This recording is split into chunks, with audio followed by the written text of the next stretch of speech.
ఒక కార్కి, ఇంటికి, లేదంటే ఒక బ్యాంక్ లాకర్కి ఒకే తాళం చెవి పనిచేస్తుందా? లేదు కదా. దేనికదే ఒక ప్రత్యేకమైన తళం ఉంటుంది బేసిక్గా. ఎగ్జాక్ట్లీ. మరి ప్రపంచంలో ఉన్న పేదరికం, యుద్ధం, రోగాలు లాంటి ఎన్నో రకాల సంక్లిష్టమైన సమస్యలన్నింటికీ ఒకే ఒక పరిష్కారముందని ఒక యోగి చెప్తే ఎవరైనా నమ్ముతారా? నమ్మడం కొంచెం కష్టమే. అంటే సాధారణంగా ఒక సమస్య వస్తే దానికి తగ్గట్టుగా ఒక నిర్దిష్టమైన పరిష్కారం వెతుకుతాం మనం. అవును. ఆర్థిక మాంద్యం వస్తే కొత్త ఆర్థిక విధానాలు తీసుకొస్తాం. రైట్. కొత్త రోగం వస్తే శాస్త్రవేత్తలు ల్యాబ్లో కూర్చొని కొత్త మందు కనిపెడతారు. దేనికదే విడిగా ఉండాలనేది మనకు తెలిసిన లాజిక్ కదా. అవును, ఖచ్చితంగా. కాని ఈ ప్రపంచంలోని భయంకరమైన సమస్యలన్నింటినీ ఒకే ఒక్క విధానం ద్వారా ఏకకాలంలో పరిష్కరించవచ్చని ఎవరైనా చెప్తే అది వినడానికి చాలా విడ్డూరంగా అనిపిస్తుంది. సో మనం ఈరోజు ఈ లోతైన విశ్లేషణలో సరిగ్గా ఇదే ఆసక్తికరమైన అంశం గురించి మాట్లాడుకోబోతున్నాం. ఇది చాలా ఇంట్రెస్టింగ్ టాపిక్. అవును కదా. మహర్షి మహేష్ యోగి పాల్గొన్న ఒక పాత ప్రశ్నోత్తరాల సెషన్, అంటే ఆ Q&A ట్రాన్స్క్రిప్ట్ ఆధారంగా మనం ఈరోజు చర్చను ముందుకు తీసుకువెళ్తున్నాం. రైట్. అసలు దీని అర్థమేమిటి? ప్రపంచం నలుమూలలా ఉన్న భిన్నమైన సమస్యలన్నింటినీ ఒక్కటే విధానం ఎలా పరిష్కరిస్తుంది? మనం ఈరోజు కేవలం పైపైన విషయాలు కాకుండా అసలు ఆ ఆలోచన వెనుక ఉన్న లాజిక్ ఏమిటో కొంచెం లోతుగా విశ్లేషిద్దాం. తప్పకుండా. ఈ డాక్యుమెంట్ నిజంగా చాలా భిన్నమైన కోణాన్ని మన ముందుంచుతుంది. ఈ ట్రాన్స్క్రిప్ట్ చదువుతున్నప్పుడు మొదటిగా మాకనిపించిందదే. ఏమనిపించింది? అంటే మనం ఎప్పుడూ సమస్యలను వాటి పైకప్పు నుండి లేదా ఒక ఉపరితలము నుండి చూస్తాం కదా. కాని మహర్షిగారి దృక్కోణం దానికి పూర్తిగా భిన్నంగా ఉంది. అవును. ఆయన కేవలం సమస్య ఏమిటి అనేదానిపై కాకుండా ఆ సమస్యలు ఎందుకొస్తున్నాయి అనే మూల కారణంపై దృష్టి పెట్టారు. కేవలం ఒక సిద్ధాంతాన్ని చదవడంలాగా కాకుండా మానవ స్పృహ గురించి ఆయన చెప్పిన ఆ ఎందుకు అనే లాజిక్ని మనం ఈరోజు విడమర్చి చూద్దాం. ఖచ్చితంగా. ఈ ట్రాన్స్క్రిప్ట్లో ఒక చోట మార్షా అనే వ్యక్తి అడిగిన ప్రశ్నతో మొదలుపెట్టడం కరెక్ట్ అనిపిస్తుంది. అవును, మంచి పాయింట్ అది. ఎందుకంటే ఎవరైనా సరే ఈ కాన్సెప్ట్ వినగానే మొదట అడిగి ప్రశ్న అదే. అంటే గతవారం మహర్షి ప్రభుత్వాలను తమ సమస్యలను తన దగ్గరికి తీసుకురావాలని ఆహ్వానించారు కదా. ఆయన ఆ సమస్యలన్నింటినీ పరిష్కరించడానికి ఒకే ఒక సాంకేతికతను ఇస్తానని చెప్పారు. రైట్, ఒకే టెక్నాలజీ ఇస్తానన్నారు. అవును. కానీ పేదరికం, యుద్ధం, కరువు, వ్యాధులు ఇవన్నీ వేర్వేరు కారణాల వల్ల వస్తాయి కదా. కాబట్టి వాటికి వేర్వేరు నైపుణ్యాలు, వేర్వేరు పరిష్కారాలు కావాలి కదా అని మార్షా ప్రశ్నించారు. నిజమే. ఈ ప్రశ్న విన్నప్పుడు ముందే మనం మాట్లాడుకున్న ఆ తాళంచెవుల ఉదాహరణే గుర్తొస్తోంది. భిన్నమైన సమస్యలకు ఒకే పరిష్కారం అనేది తార్కికంగా సాధ్యం కాదనేది మార్షా మార్షా అడిగిన ఈ ప్రశ్న బేసిక్గా మన సాధారణ మానవ ఆలోచన విధానానికి అద్దం పడుతుంది. ఇది చాలా సహజమైన సందేహం కూడా. అవును, ఎవరికైనా వచ్చే డౌట్ ఇది. మన మెదడు ఎప్పుడూ ఒక కారణం మరియు ప్రభావం, అంటే అ కాజ్ అండ్ ఎఫెక్ట్ అనే చట్రంలోనే ఆలోచిస్తుంది.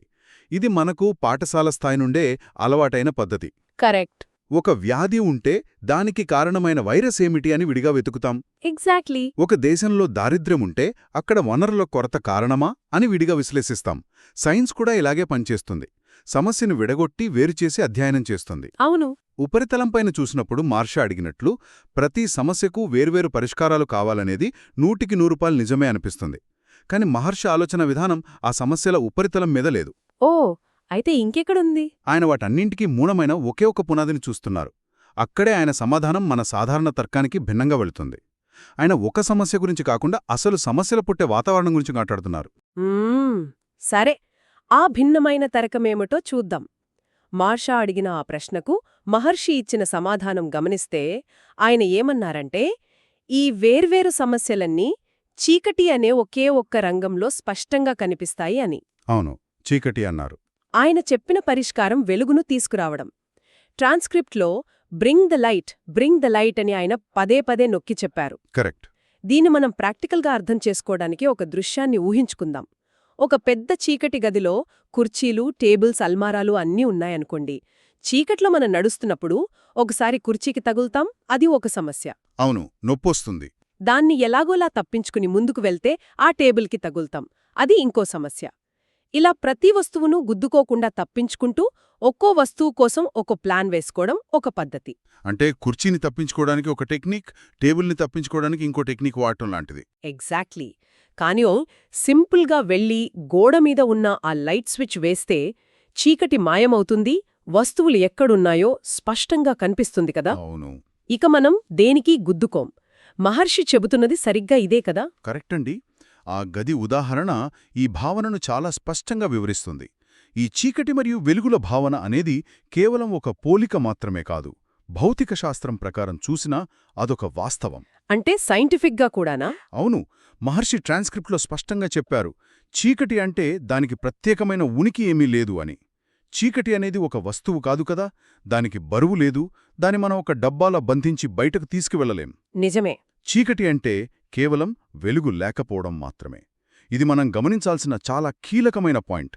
వెలుగు రాగానే చీకటి దానంతటితే పోతుంది, అంతే తప్ప చీకటిని ఊడ్చి బయటపారేయలేం. వావ్, చాలా మంచి పాయింట్ ఇది. అలాగే సమాజంలో మనం చూస్తున్న యుద్ధం, పేదరికం, హింస ఇవన్నీ విడివిడిగా పుట్టుకొచ్చిన రాక్షసులు కావు.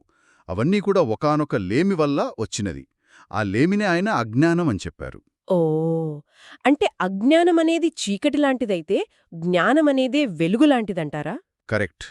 ఒక సమస్యతో నేరుగా ఫైట్ చేయడమంటే చీకటితో కత్తి పట్టుకొని యుద్ధం చేయడం లాంటిది.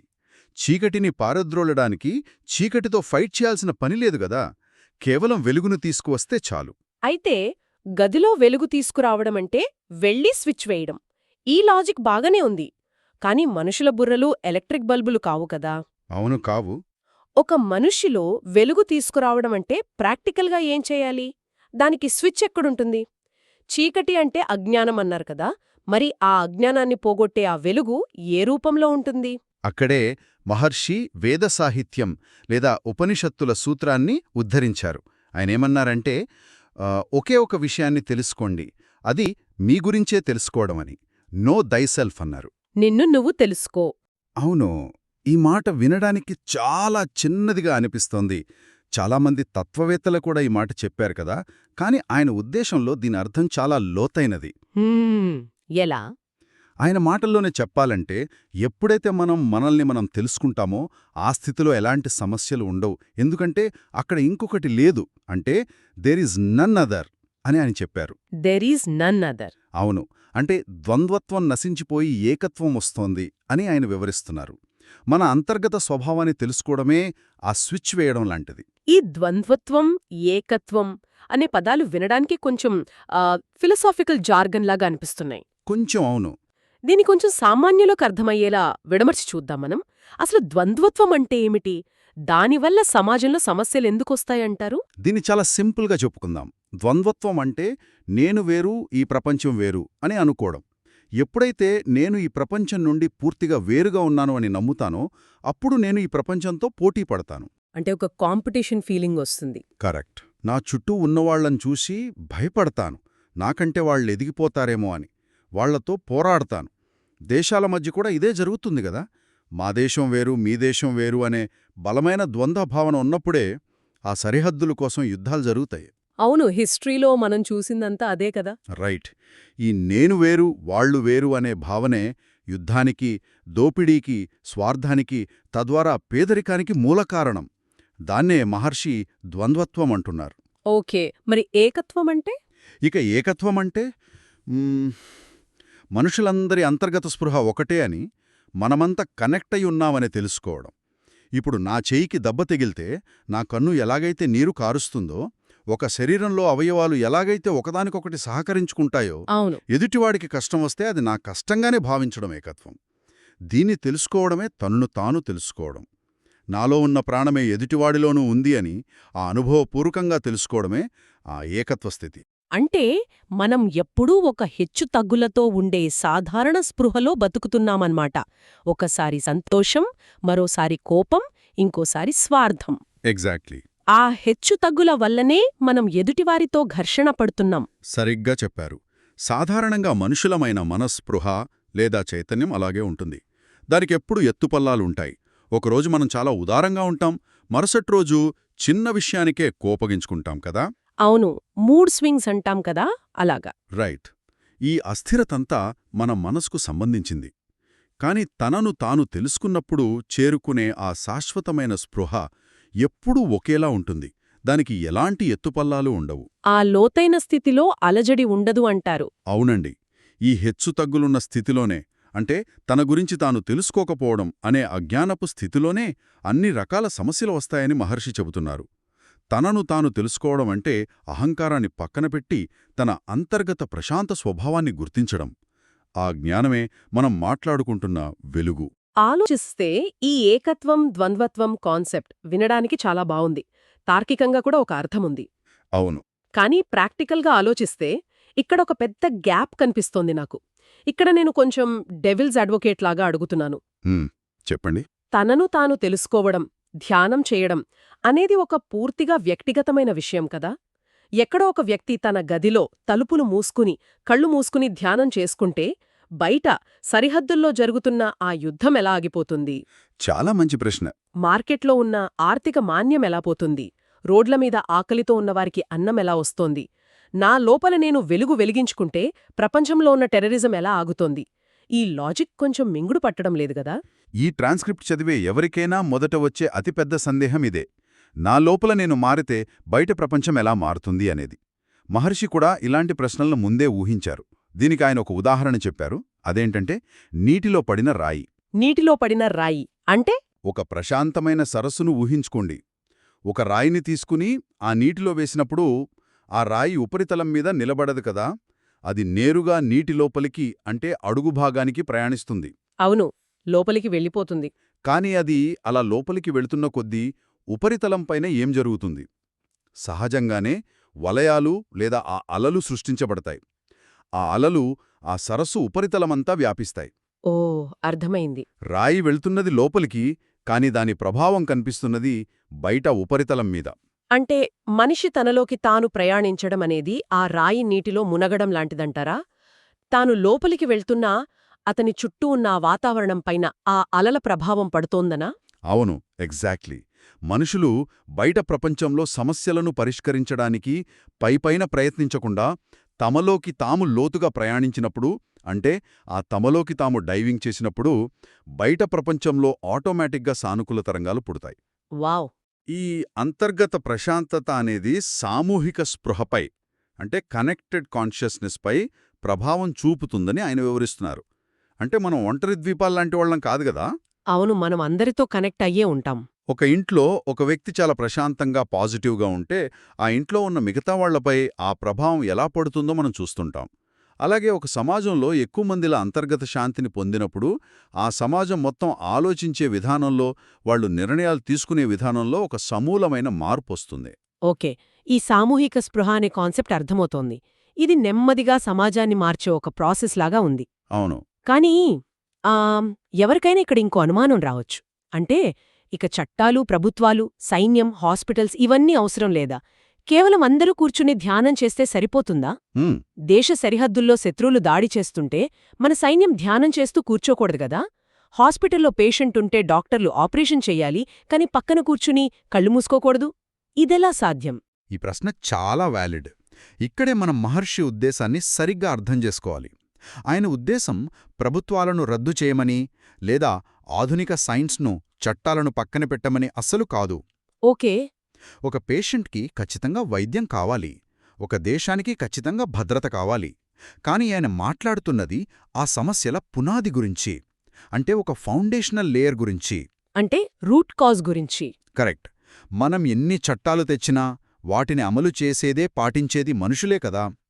మనుషుల బుర్రలో అజ్ఞానం, స్వార్థం, ద్వంద్వ భావన ఉన్నంతకాలం ఎన్ని కఠినమైన చట్టాలున్నా నేరాలు జరుగుతూనే ఉంటాయి, యుద్ధాలొస్తూనే ఉంటాయి. నిజమే, లాజిక్ బాగుంది. కాబట్టాయన ఏమంటున్నారంటే ఆ పైపైన చట్టాలతో పాటు లేదా వాటికంటే ముందుగా మనుషుల అంతర్గత స్పృహను మార్చాలి. ఆ పునాది సరిగ్గా ఉంటే అప్పుడు ఆ సమాజం నుండి వచ్చే నాయకులు, ఆ నాయకులు తీసుకునే నిర్ణయాలు, ఆ దేశం చేసే చట్టాలు దానంతట అవే సరైన దిశలో వెళ్తాయి. అవును. అంతేకాని ఆయన గవర్నెన్స్ వద్దు అనడం లేదు. ఆ గవర్నెన్స్కి మూలమైన మనిషిని మార్చమంటున్నారు. పునాది బలంగా లేకుండా గోడలు ఎంత అందంగా కట్టిన లాభం లేదు కదా. ఇప్పుడు చాలా స్పష్టత వచ్చింది. అంటే ఆ రాయి లోపలికి వెళ్లడం అనే వ్యక్తిగత ధ్యానం బయట అలలు సృష్టించడం అనే ఆ సామాజిక మార్పుకి దారితీస్తుంది. ఇది ప్రత్యామ్నాయం కాదు, ఇది పునాది. ఎగ్జాక్ట్లీ. ఈ రెండింటి మధ్య ఉన్న లింక్ ఇప్పుడు అర్థమైంది. దీన్నే ఆయన కాన్స్క్రిప్ట్లో ముగింపుగా కూడా చెప్పారు కదా, జీవితంలో జరిగే అన్ని తప్పులకు ఒకే ఒక కారణం, ఆ చీకటే, అంటే అజ్ఞానమే అని. అవును. ఒక వ్యక్తి తనలో తాను మేల్కొన్నప్పుడు ఆ చీకటి తొలగిపోతుంది. ఇకక్కడంతా సరిగ్గానే ఉంటుంది. చీకటిలో మాత్రమే అన్ని తప్పుగా జరుగుతాయి. ఎందుకంటే మనకు ఏమీ కనిపించదు, దేన్ని ఎలా వాడాలో తెలీదు కాబట్టి. రైట్. వెలుగు వచ్చాక ఇంకేమీ తప్పు జరగదు అని ఆయన స్పష్టంగా చెప్పారు. ఆ తర్వాత ఆయనన్నొక మాట నాకు చాలా బాగా నచ్చింది. భయపడాల్సిన అవసరం ఏమీ లేదు, ఇది అందరికీ ఆనందానికి సమయం అని. Time is for Joy for everyone అన్నారు. ముగింపు మాటలు నిజంగా నేటి సమాజానికి చాలా అవసరమండి. ఎందుకంటే మనం ఇప్పుడు సమాచార విస్ఫోటనం అంటే విపరీతమైన ఇన్ఫో ఓవర్లోడ్ ఉన్న ప్రపంచంలో బతుకుతున్నాం కదా. అవును, పొద్దున లేస్తే చాలు ఫోన్ల నిండా వార్తలే. కరెక్ట్. ప్రతిరోజూ మన ఫోన్లలో లెక్కలేని వార్తలు, వాతావరణ మార్పులు, ఎక్కడో 2 దేశాల మధ్య ఘర్షణలు, ఆర్థిక సంక్షోభాలు, ఇవన్నీ చూసి మనం విపరీతమైన గందరగోళానికి గురవుతున్నాం. అవును, స్ట్రెస్ పెరిగిపోతుంది. ప్రతి సమస్యను ఎలా ఎదుర్కోవాలో తెలియక వాటన్నింటినీ మన భుజాల మీద వేసుకుని అలసిపోతున్నాం మనం. ఇలాంటి సమయంలో ఈ విధానం అంటే మీలో మీరు వెలుగును నింపుకోండి, అది మొత్తం ప్రపంచాన్ని ప్రభావితం చేస్తుందనేది ఒక గొప్ప రిలీఫ్ ఇస్తుంది. ఖచ్చితంగా. బయట ఉన్న ప్రతి సమస్యతో విడిగా కొట్లాడాల్సిన పనిలేదు. దానికి మూలమైన మన అంతర్గత స్పృహను పెంచుకుంటే చాలు అనే ఆలోచనే చాలా ప్రశాంతతనిస్తుంది కదా. ఇది బాధ్యత నుండి పారిపోవడం కాదు, బాధ్యతను అత్యంత సరైన చోట అంటే మన లోపల తీసుకోవడం. ఎంత బాగా చెప్పారంటే, ఈ చర్చంతా విన్న తర్వాత ఒక విషయం చాలా స్పష్టమవుతోంది. ప్రపంచంలో యుద్ధం, పేదరికం, రోగాలు లాంటి విభిన్నమైన సంక్లిష్టమైన సమస్యలెన్నో ఉండొచ్చు. వాటన్నింటికీ విడివిడి పరిష్కారాలు వెతకడం వల్ల ఒక తాత్కాలిక ఉపశమనం దొరకవచ్చేమో, కానీ వాటన్నింటికీ అసలు మూల కారణం మానవ అజ్ఞానం. కరెక్ట్. మనల్ని మనం మర్చిపోవడమే. ప్రతి సమస్యతో విడివిడిగా కత్తులు దూసి పోరాటం కంటే ఆ అంతర్గత స్పృహ అనే ఒక్క స్విచ్ వేస్తే మొత్తం చీకటి గదిలోకి వెలుగొస్తోంది. అప్పుడు సమస్యలు వాటంతటా అవే నెమ్మదిగా పరిష్కరించబడతాయి. ఒకే ఒక్క పరిష్కారం అన్ని సమస్యలకు సమాధానం ఎలా అవుతుందో ఈ ట్రాన్స్క్రిప్ట్ ద్వారా బాగా అర్థమైంది. ఇది కేవలం ప్రపంచ సమస్యలకే కాదండి, మన దైనందిన జీవితానికి కూడా వర్తిస్తుంది. మన జీవితంలో కూడా ఎన్నో రకాల కష్టాలు, సవాళ్లు వస్తుంటాయి కదా. అవును, వస్తుంటాయి. ఆఫీస్లో ప్రెషర్, కుటుంబంలో చిన్న చిన్న మనస్పర్ధలు, ఆర్థిక ఇబ్బందులు, వీటన్నింటిని మనం విడివిడి శత్రువులుగా చూస్తుంటాం. దేనికదే చాలా పెద్ద సమస్యగా అనిపిస్తుంది. రైట్. కాని ఒక క్షణమాగి లోపలికి తిరిగి మన అంతర్గత స్పృహను మేల్కొల్పుకుంటే ఆ ప్రశాంత స్థితి నుండి చూసినప్పుడు ఈ సమస్యలన్నీ చాలా చిన్నవిగా, సులభంగా పరిష్కరించగలిగేవిగా కనిపిస్తాయి. కరెక్ట్. మైండ్ క్లియర్ అవుతుంది. ఎగ్జాక్ట్లీ. మన మైండ్ క్లియర్గా ఉన్నప్పుడు సమస్యను డీల్ చేసే విధానం కూడా మారిపోతుంది. ఆత్మజ్ఞానం లేదా స్వీయ అవగాహన అనేది మనం బయట వెతుకుతున్న అన్ని తాళాలకు సరిపోయే ఏకైక మాస్టర్కి. ఇది సమస్యలను మాయం చేయదు, కానీ వాటిని పరిష్కరించే స్పష్టతనిస్తుంది. ఆ మాట చాలా కరెక్ట్. ఈ డాక్యుమెంట్ ద్వారా మనం చాలా లోతైన విషయాలను, వాటి వెనుక ఉన్న మెకానిజమ్స్ను చర్చించాం ఈరోజు. అయితే ముగించే ముందు ఒక చిన్న ఆలోచన. చెప్పండి. మనం ఎప్పుడూ ప్రపంచాన్ని మార్చడానికి కొత్త టెక్నాలజీ, కొత్త చట్టాలు కావాలనుకుంటాం. వాటికోసం కోట్ల రూపాయలు ఖర్చు చేస్తాం, ఎన్నో పరిశోధనలు చేస్తాం. కానీ అసలు టెక్నాలజీ, అసలు చట్టం మన మెదడులోనే ఉంటే? వావ్, వండర్ఫుల్ థాట్ ఇది. అవును. మనం పడుకునే ముందు ఒక్కసారి ఆలోచించాలి. మనం రేపు ఉదయం ఎదుర్కోబోయే అతి పెద్ద సమస్యకి పరిష్కారం బయట ఎక్కడో ఉందా? లేక ఆ సమస్యను చూసే మన ఆలోచన విధానంలోనే ఉందా? బహుశా మనం వెతుకుతున్న సమాధానాలన్నీ ఆ స్విచ్ వేయగానే మన లోపలే దొరుకుతాయేమో. మరో ఆసక్తికరమైన అంశంతో మళ్ళీ కలుద్దాం.